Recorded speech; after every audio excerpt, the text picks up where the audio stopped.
Nasira ang sarili mong pangarap nang nag-abroad ka. But wait till you hear kung ano ang pumalit dito. Para sa ito, back then, malinaw ang plano mo. Career sa Pilipinas, timeline, promotion, pangarap. Then you left. Hindi dahil gusto mo, kundi dahil kailangan.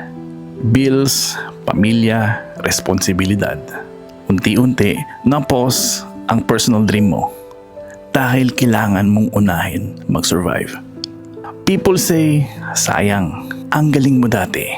At minsan, ikaw rin napapaisip, tama ba ang pinili ko? But here's what they don't see. While others were building careers at home, you were building stability abroad. You learned discipline, patience, endurance.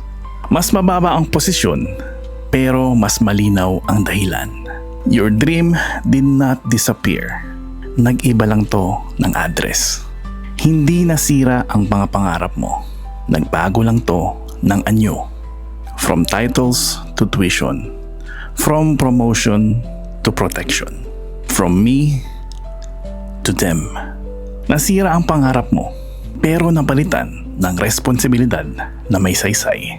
At minsan, yan ang mas mataas na klase ng tagumpay. Kahit walang matira sa aking